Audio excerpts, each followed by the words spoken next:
Hello student, मैं मनीष मालवीय अनवीरा online school classes में आप सभी का स्वागत करता हूं। हम पढ़ रहे थे क्लास 11th की जो एग्रीकल्चर कृषि विज्ञान हमारी चल रही थी, उसमें अपना दूसरा लेसन चल रहा है। ये हमारे उस लेसन का 8वां पार्ट है। ठीक है, अब पिछले लेसन में अपन ने पवनों के बारे में पढ़ा था, वायु के बारे में। ठीक है, जिसमें लास्ट में अपन ने जो पवनों के प्रतिकूल प्रभाव में पढ़ा था, क्या लू, आंधी, तूफान, शीतलहर, इनके बारे में पढ़ा था, जिसमें लू और आंधी के बारे में अपन ने पढ़ा था। अब इनसे फसलों को, पौधों को क्या नुकसान होता है। इनसे तेज हवाएं चलने से, आंधी तूफान से डालियां टूट जाती हैं। ठीक है, फल फूल गिर जाते हैं, अन्य कई सारे नुकसान होते हैं। अब इनसे बचाव के उपाय क्या है, तो पवनों के प्रतिकूल प्रभाव से बचाव के उपाय जो अगला हमारा है, पवनों के प्रतिकूल प्रभाव से बचाव के उपाय। देखिए, बचाव के उपाय क्या है। पहला तो वायुरोधी वृक्ष लगाकर। ठीक है, अब वायुरोधी वृक्ष कौन से हैं, जैसे खेजड़ी, बबूल, शीशम, जंगल जलेबी। तेज हवाएं, आंधी, तूफान व लू का प्रभाव कम करते हैं। ये ऐसे पौधे हैं जो इनके प्रभाव को कम कर देते हैं। पहला है वायुरोधी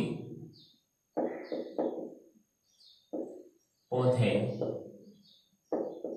लगाकर, जैसे खेजड़ी, शीशम, ककड़ी, बबूल, जंगल जलेबी आदि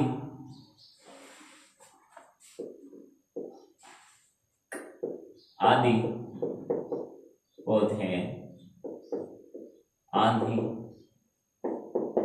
तूफान के प्रभाव को कम करते हैं। आंधी तूफान के प्रभाव को क्या करते हैं, ये कम करते हैं। खेत व बाग के चारों तरफ, अब अपन जब भी आंधी तूफान है तो हमारे खेत के चारों तरफ, या जो बगीचा है हमारा, उसके चारों तरफ क्या होना चाहिए, चारों ओर झाड़ीदार बाड़ लगाकर। ठीक है, खेत व बाग के चारों तरफ झाड़ीदार बाड़ लगाकर, जो झाड़ीदार बाड़ होती है उनको लगाकर अपन कर सकते हैं। नेक्स्ट है हमारा स्तंभन क्या होता है, गन्ना, जवार, मक्का आदि फसलों को के तनों को उन्हीं की शाखाओं से, तनों को क्या करता है, उन्हीं की पत्तियों द्वारा बांध देते हैं। ठीक है, कि शाखाओं से उनकी पत्तियों द्वारा बांध दिया जाता है। इस क्रिया को स्तंभन कहते हैं। तीसरी क्रिया है स्तंभन। स्तंभन में क्या होता है, देखिए, गन्ना, जवार, मक्का की फसलों को, गन्ना, जवार, मक्का की फसलों के तनों को उन्हीं की पत्तियों से बांध लेते हैं। क्या करते हैं, उन्हीं की पत्तियों से बांध लेते हैं। इस क्रिया को स्तंभन कहते हैं। क्या कहते हैं, स्तंभन कहते हैं। ठीक है, कुष्मांड कुल एक कुल होता है जो क्या करता है, लू अवरोधी फसलें होती हैं। ठीक है, जिसमें टिंडा, मतीरा, ककड़ी आदि पश्चिमी राजस्थान के जो लू प्रभावित क्षेत्र हैं में बोने चाहिए। ठीक है, तो चौथा है हमारा कुसमान कुल के कुल के लू अवरोधी कुसमान कुल के लू अवरोधी फसलें कुसमान कुल की फसलें है ना, फिसले कहा कर दिया मैंने, फसलें जैसे टिंडा, ककड़ी आदि, टिंडा, ककड़ी आदि पश्चिमी राजस्थान आदि पश्चिमी राजस्थान के लू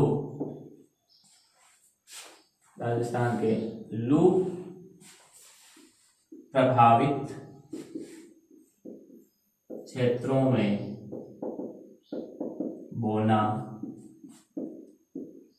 लाभदायक है।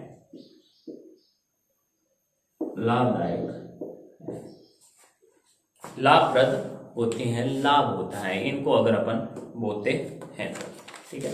नेक्स्ट हमारे हैं, अब अगला हमारा जो मौसम एवं जलवायु का जो तत्व है जो फसलों पर प्रभावित करता है उसके बारे में पढ़ते हैं।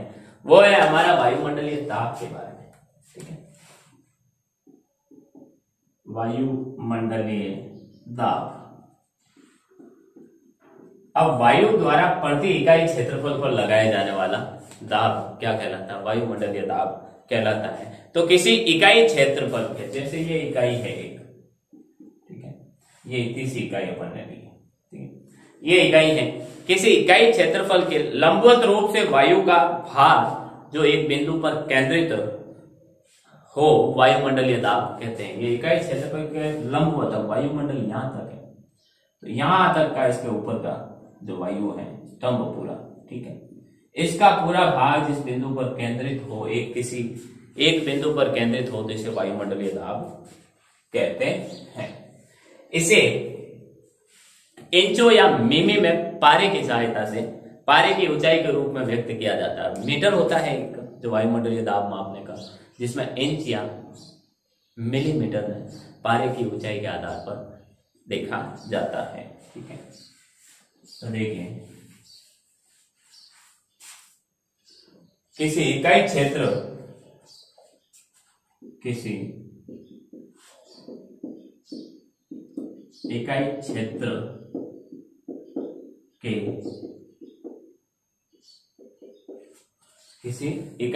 के लंबवत रूप से वायु का भार, लंबवत रूप से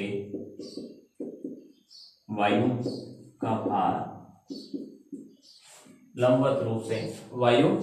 का भार जो एक बिंदु पर केंद्रित हो, जो एक बिंदु पर केंद्रित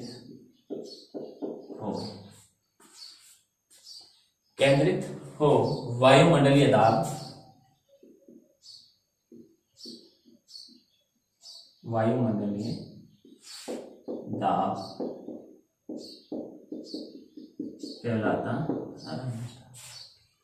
कहलाता है। इसे इंचों या मिमी अर्थात मिलीमीटर में पारे की ऊंचाई से व्यक्त किया जाता है, ठीक है। इसे इंचों या मिलीमीटर में पारे की ऊंचाई के रूप में व्यक्त करते हैं। क्या करते हैं? पारे की ऊंचाई के रूप में इसको व्यक्त करते हैं। एक वर्ग इंच, खास बात है कि एक वर्ग इंच वायु के स्तंभ का वजन लगभग 15 पौंड होता है, लगभग 15 पौंड होता है। एक इंच, मान लो ये पूरा अपना वायुमंडल है, यहां से, ठीक है, पृथ्वी की सतह वायुमंडल, इसका जो ये 1 इंच है, इसके पूरे स्तंभ का वजन, यहाँ वायुमंडल तक जहां तक वायु है, इस पूरे स्तंभ का वजन 15 पाउंड होता है। तो 1 वर्ग इंच वायु के स्तंभ का वजन एक नॉट बना लेना इसको, 1 वर्ग इंच वायु के स्तंभ का वजन। वायु का स्तंभ कैसा होता है? वायु का स्तंभ कहां तक? वायुमंडल के शीर्ष तक, वायुमंडल के शीर्ष तक का वजन 15 पाउंड होता है। क्या होता है? 15 पाउंड होता है। ठीक है, लगभग 15 पाउंड के बराबर होता है। अब आगे देखिए, स्क्रीन शॉट लेवल आप इसका एक बार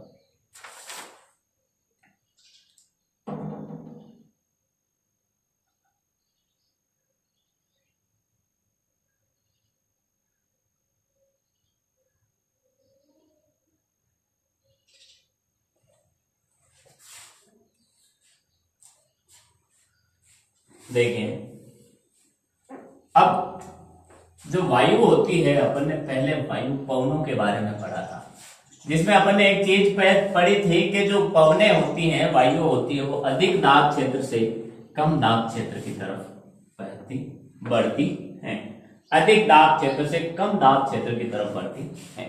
तो जब किसी स्थान पर, मान लो ये स्थान है, यहां पर दाब क्षेत्र कम है, तो इसके आसपास के क्षेत्र से जहां पर क्या होती है, वायु दाब अधिक होता है, वहां से हवाएं यहां आने लगती है। यहां से हवाएं यहां आने लगती है। अर्थात अधिक क्षेत्र वायु दाब क्षेत्र से कम वायु दाब क्षेत्र की तरफ हवाएं आने लगती हैं, पवनें आने लगती हैं, जिससे चक्रवात का निर्माण होता है। तो जब भी किसी जगह पर वायुमंडलीय दाब कम होता है, तो उसके आसपास की क्षेत्र, आसपास के उच्च वायुदाब क्षेत्र से वायु पहुंचने का प्रयास करती है, जिससे चक्रवात का निर्माण होता है। ठीक है, तो नोट बना के लिखना, नोट। जब किसी क्षेत्र का वायु दाब कम होता है, तो उस क्षेत्र, उसके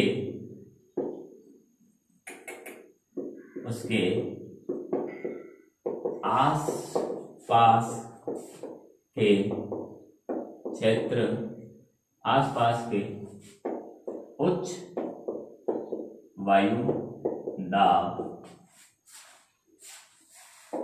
क्षेत्र से वायु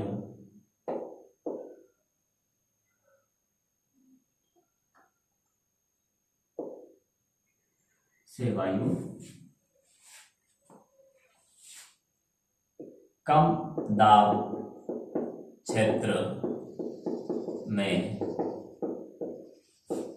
पहुंचने का प्रयास करती है, जिससे चक्रवात का निर्माण होता है। जिससे क्या होता है? चक्रवात का निर्माण होता है, चक्रवात बनता है। ठीक है, चक्रवात का निर्माण होता है।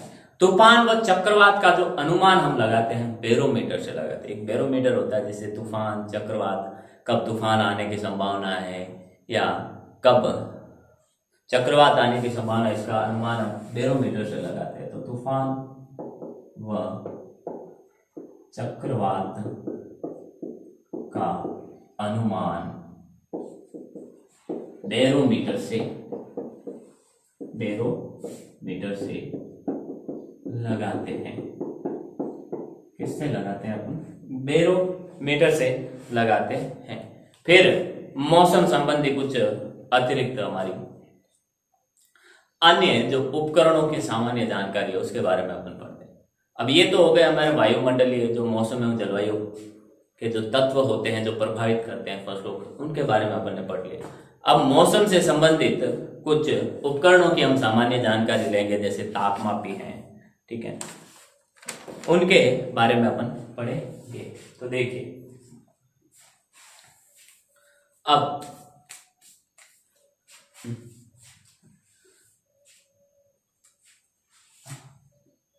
अगला है मौसम संबंधी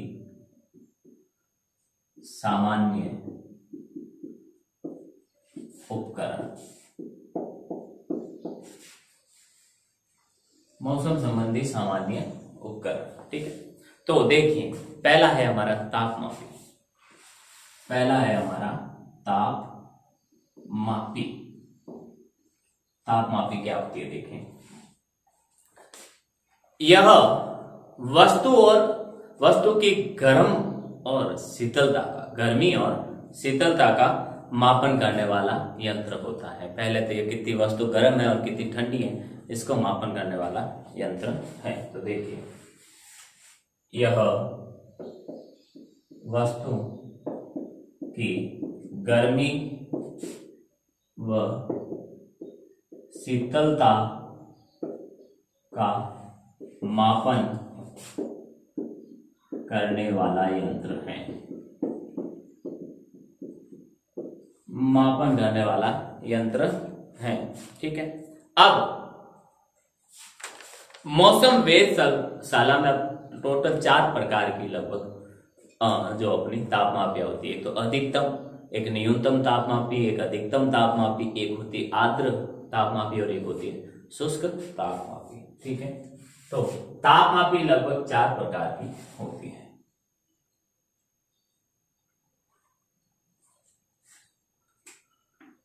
जो मौसम वेधशाला होती है, मौसम वेधशाला में निम्न प्रकार की तापमापी पाई जाती है। निम्न प्रकार की तापमापी पाई जाती है। देखें पहला है अधिकतम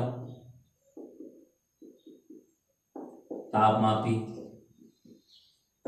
दूसरी है हमारी न्यूनतम तापमापी और तीसरी और चौथी हमारे साथ है आर्द्र एवं शुष्क तापमापी,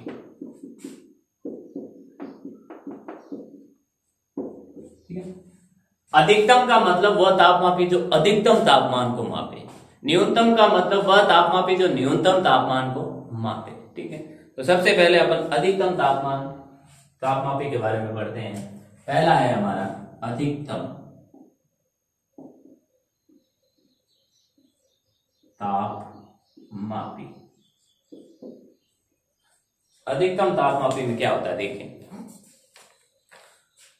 कांच की नली में इनकी जो तापमापी होती है, अपन देखते हैं नॉर्मल थर्मामीटर तापमापी हमारे मुंह में डाल के देखता है, घर पे भी अपन ने कईयों के मिल जाती हैं। तो वो कांच की नली होती है। एक कांच की नली इस प्रकार की होती है। इसकी कांच की नली में क्या होता है, पारा भरा होता है। इसकी कांच की नली में पारा भरा होता है और नली के जो नीचे वाला सिरा होता है उसमें बल्ब होता है। क्या होता है उसमें, बल्ब के रूप में वह दूसरा सिरा क्या होता है, बंद होता है, ठीक है। इसकी कांच की नली में पारा भरा होता है। इसकी कांच की नली में पारा भरा होता है। इसका नली के एक सिरे पर बल्ब होता है। नली के एक सिरे पर बल्ब होता है तथा दूसरा सिरा बंद होता है। दूसरा सिरा क्या होता है? हमेशा बंद होता है। दूसरा सिरा बंद होता है। ठीक है। बल्ब के पास, ठीक है, जो बल्ब के पास कांच की नली में एक संकुचन होता है इस प्रकार। ये इस प्रकार की तापमापी होती है, नॉर्मल तापमान। यहाँ नीचे की तरफ तो बल्ब होता है, ऐसे एक बल्ब की आकार का होता है इस प्रकार से। यहाँ नीचे बल्ब के पास ये जो संकुचन पाया जाता है क्या करता है? बल्ब के पास कांच की नली में एक संकुचन होता है जो पारे को नीचे गिरने से रोकता है, अपने आप गिरने से रोकता है। फिर जब अपन ताप मापते हैं ऐसे मुंह में डालकर, डॉक्टर देखता है, फिर डॉक्टर देखने के बाद उसको पारे को नीचे गिरवाने के लिए क्या करता है? ऐसे झटकता है, वो अपने आप नीचे नहीं आता है। ऐसे रख दिया उल्टा तो नीचे आ जाएगा, नहीं, नीचे नहीं आता है। क्यों? क्योंकि इसका जो बल्ब होता है उसके पास एक संकुचन पाया जाता है जो पारे को अपने आप नीचे गिरने से रोकता है। बल्ब के पास एक संकुचन पाया जाता है जो पारे को अपने आप नीचे गिरने से रोकता है, जो पारे को अपने आप नीचे गिरने से रोकता है। ठीक है। इसका जो परास होता है वो -35 डिग्री से, ये कितना तापमान माप सकता है? -35 डिग्री से प्लस का 45 डिग्री तक माप सकता है। ठीक है। इसका परास -35 डिग्री सेंटीग्रेड से क्या होता है? प्लस का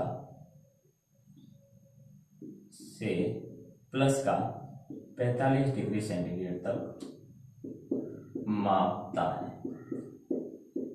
45 डिग्री सेंटीग्रेड तक यह मापता है। इसे अपन प्रतिदिन सुबह के समय व्यवस्थित करते हैं। जो प्रयोगशालाओं में होता है अधिकतम ताप मापने का, तापमापी, उसको सुबह के समय क्या करते हैं? व्यवस्थित करते हैं, अर्थात अच्छे से उसको सही करते हैं। इस समय इसका पाठ्यांक शुष्क बल्ब तापमापी से प्लस या -0.3 होता है। जो मानक मापमापी होती है सुबह के समय जब अपन इसको व्यवस्थित करते हैं, तो इसका जो मानक मापमापी के साथ इसका जो पाठ्यांक होता है, जो मान होता है, उसमें विचलन अर्थात उसमें अंतर ज्यादा से ज्यादा या तो 0.3% कम होगा उससे, या फिर ज्यादा होगा। ठीक है।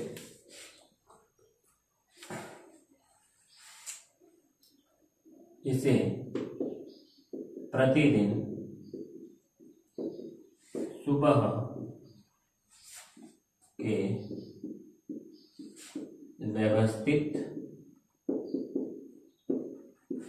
करते हैं। इसका पाठ्यांक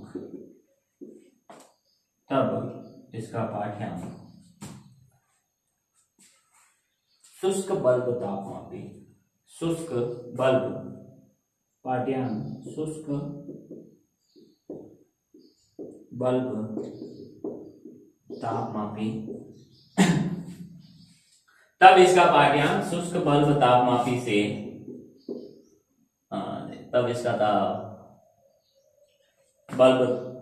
शुष्क बल्ब तापमापी से इसका पाठ्यांक ±0.3 होता है। 0.3 होता है, ज्यादा से ज्यादा 0.3 का अंतर होता है, या तो प्लस में ज्यादा होगा 0.3 या 0.3 कम होगा। ठीक है। इससे दिन का अधिकतम तापमान अपन कभी भी माप सकते हैं। इससे दिन का अधिकतम तापमान कितना है वो कभी भी माप सकते हैं। इससे दिन का अधिकतम तापमान कभी भी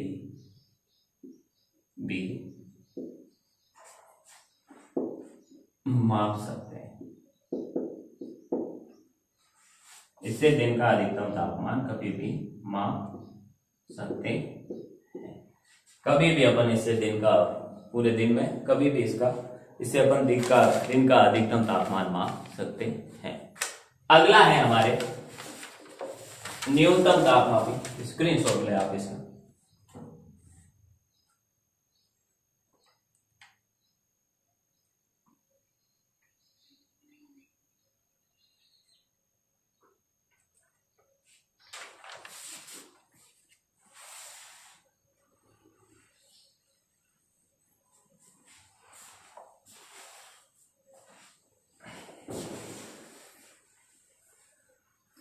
न्यूनतम तापमापी क्या होता है देखें। अब अधिकतम तापमापी से अपन दिन में कभी भी उसका अधिकतम तापमान ज्ञात कर सकते हैं, ठीक है। इसके ज्यादा से ज्यादा तापमान आज के दिन में कितना रहेगा या रहने की संभावना है या है।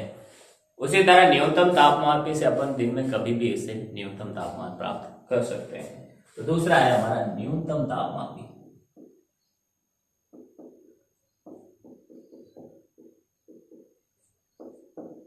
न्यूनतम तापमापी, तो देखिए न्यूनतम तापमापी क्या होता है। अधिकतम तापमापी में कांच की नली में पारा भरा होता है, इसमें अल्कोहल भरा होता है। इसकी कांच की नली में अल्कोहल भरा होता है। कांच की नली में क्या भरा होता है, इनमें अल्कोहल भरा होता है। इससे दिन का न्यूनतम तापमान कभी भी माप सकते हैं। इससे दिन का न्यूनतम तापमान कभी भी माप सकते हैं। दिन का न्यूनतम तापमान कभी भी माप सकते हैं, ठीक है। तापमान कम होने पर अल्कोहल का आयतन घटता है, जिससे संकेतन भी नीचे की तरफ गति करता है।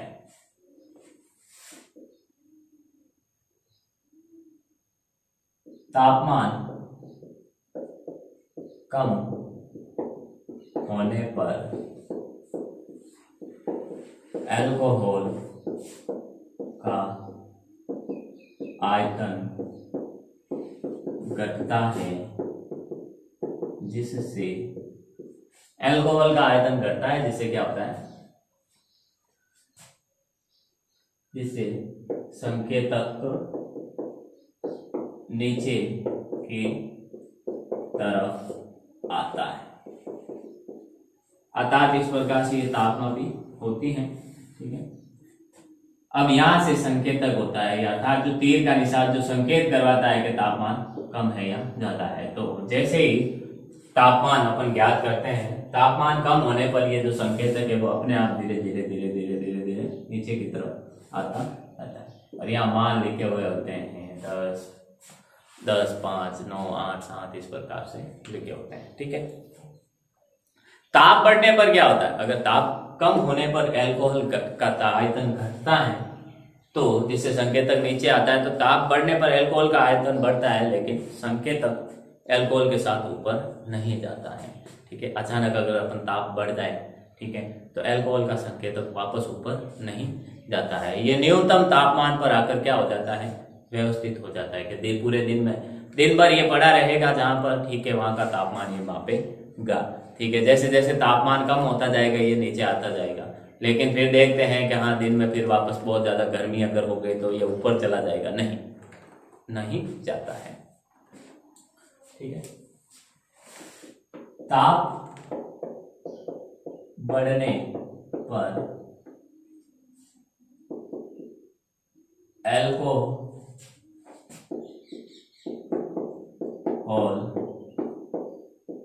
का आयतन घटता है, लेकिन ताप बढ़ने पर क्या होता है, अल्कोहल का आयतन घटता है, लेकिन ताप बढ़ने पर अल्कोहल का आयतन घटता है, लेकिन संकेतक स्थिर रहता है। अतः संकेतक गति नहीं करता, ना तो ऊपर की तरफ है ना ही नीचे की तरफ।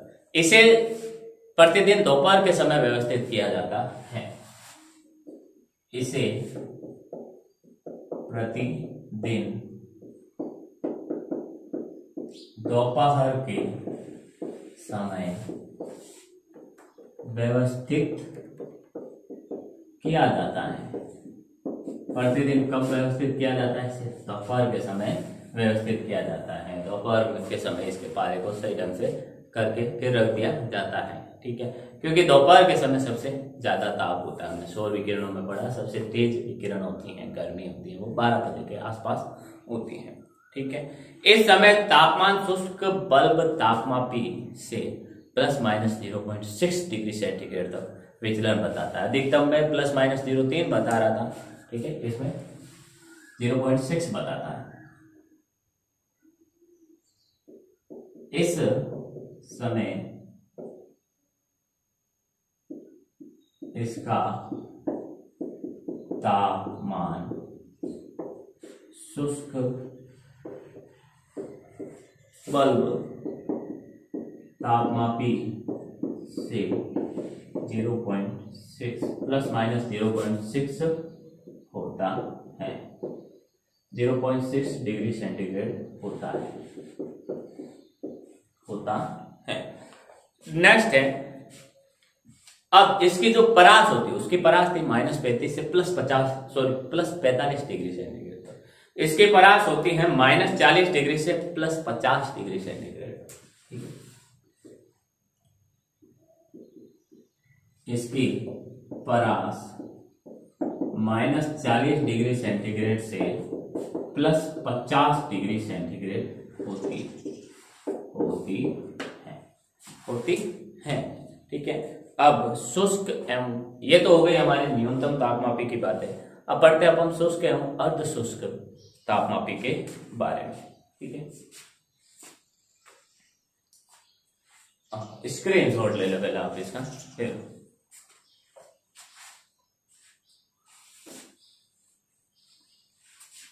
तीसरी है हमारी शुष्क एवं अर्ध शुष्क, शुष्क एवं आर्द्र तापमापी के बारे में अपन पढ़ेंगे। तो देखिए, शुष्क एवं आर्द्र बल्ब तापमापी, ठीक है। आगे है हमारा शुष्क एवं आर्द्र बल्ब तापमापी। शुष्क एवं आर्द्र बल्ब तापमापी, इसकी नलिका में भी पारा भरा होता है। इसकी नलिका में क्या भरा होता है? इसकी नलिका में पारा भरा होता है। पारा भरा होता है। अधिकतम तापमापी की तरह ही बल्ब के पास संकुचन नहीं पाया जाता है। इसमें अधिकतम तापमापी पे जैसे बल्ब के पास संकुचन पाया जाता है, इसमें नहीं पाया जाता है। पारा ताप के साथ साथ ऊपर नीचे होता रहता है। ताप बढ़ता है तो पारा ऊपर जाता है, ताप घटता है पारा नीचे आता जाता रहता है। इसमें अधिकतम तापमापी की तरह बल्ब के पास संकुचन नहीं पाया जाता है। बल्ब के पास क्या नहीं पाया जाता है? संकुचन नहीं पाया जाता है, ठीक है। इसमें पारा ताप के साथ ऊपर नीचे होता रहता है, नेक्स्ट देखिए, पारा जो होता है वो ताप के साथ ऊपर नीचे होता रहता है। शुष्क एवं जो आर्द्र, ये दो तापमापी एक साथ पढ़ रहे हैं अपन, शुष्क एवं आर्द्र बल्ब तापमापी। जो शुष्क एवं आर्द्र बल्ब तापमापी होती है वो एक समान होती है, एक समान ही होती है। ये संतृप्त वायु का तापमान प्रदर्शित करती है। दोनों क्या करती है? संतृप्त वायु का तापमान प्रदर्शित करती है। अतः इसके बल्ब को मलमल के कपड़े से ढकते हैं तथा सूत्री धागे से बांधते हैं। इसका जो बल्ब होता है उनको एक मलमल के कपड़े से ढक के सूती धागे से बांधते हैं। आर्द्र व शुष्क बल्ब तापमापी दोनों एक समान होती है तथा संतृप्त वायु का ताप प्रदर्शित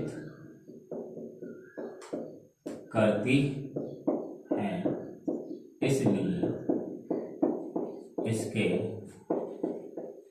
बल्ब को सूती कपड़े से ढकते हैं तथा सूती कपड़े से नहीं ढकते, इसको मलमल के कपड़े से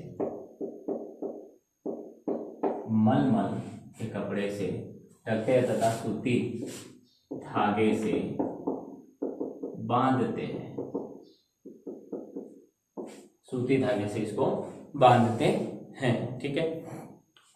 फिर देखिए, ये धागा एक आसुस जल से, अर्थात ये जो बल्ब होता है, ठीक है, इसके चारों तरफ नीचे बल्ब है, संकुचन नहीं पाया जाता। इसको एक मलमल के कपड़े से ढक देते हैं, फिर इसको बांध देते हैं सूती कपड़े से। इस धागे को आसुत जल से भरे डिब्बे में डूबे रहकर कैसिकत्व के सिद्धांत पर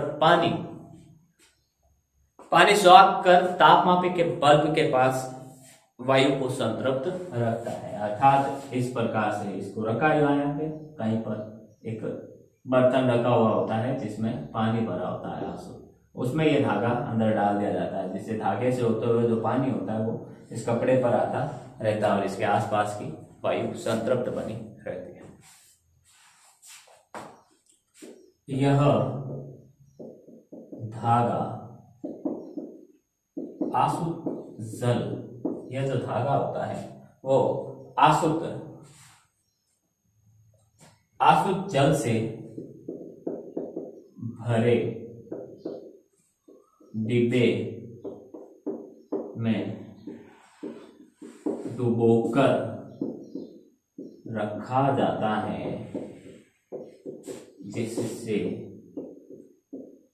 कैसिकत्व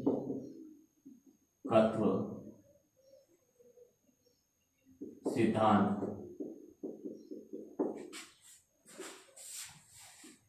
के आधार पर पानी कपड़े तक पहुंचता है व वस्त्र गीला व वस्त्र के आस पास की वायु संतृप्त बनी रहती है। आसपास की वायु क्या होती है? संतृप्त बनी रहती है। ठीक है। और संतृप्त वायु का ये तापमान मापता है, तो संतृप्त वायु बाहर उत्पन्न करनी जरूरी होती है। ठीक है। जब वायु में शुष्कता बढ़ती है, जब वायु शुष्कता सूखी होने लगती है, तो दोनों तापमापियों के जो पाठ्यांक का अंतर बढ़ता है और शुष्कता कम होने पर तापमापियों का पाठ्यांक घटता है। जब वायु की शुष्कता बढ़ती है तो दोनों तापमापियों, जब वायु की शुष्कता बढ़ती है तो दोनों तापमापियों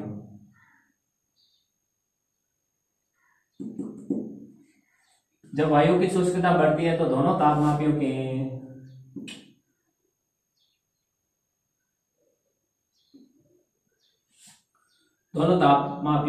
के मध्य पाठ्यांक का अंतर बढ़ता है तथा शुष्कता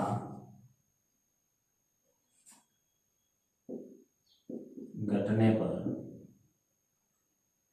पाठ्यांक का अंतर भी घटता है। अंतर भी क्या होता है? घटता है। अंतर भी घटता है।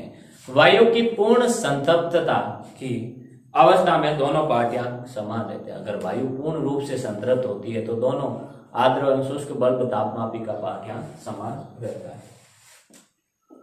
वायु की पूर्ण संतृप्तता की अवस्था में दोनों तापमापियों का पाठ्यांक समान रहता है। दोनों तापमापियों का पाठ्यांक क्या रहता है? हमेशा समान रहता है। वायु की असंतृप्तता, ठीक है, वायु की संतृप्तता ज्ञात करके रेनॉल्ड्स सारणी द्वारा वायु की आर्द्रता,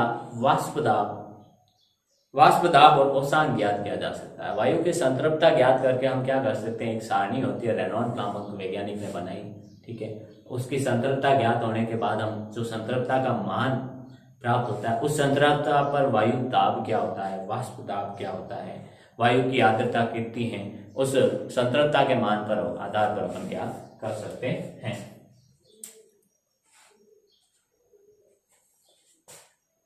वायु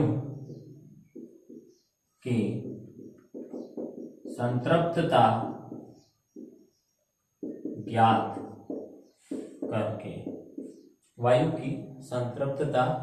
ज्ञात करके रेनॉल्ड्स सारणी द्वारा वायु की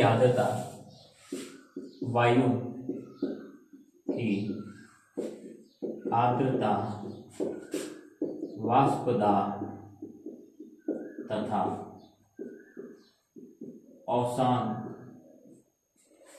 औसांक का मान ज्ञात किया जा सकता है। औसांक का मान क्या कर सकते हैं? अपन ज्ञात कर सकते हैं, ठीक है। फिर ये होती है हमारी आर्द्र एवं शुष्क तापमापी खत्म। इसके बाद हमारे आता है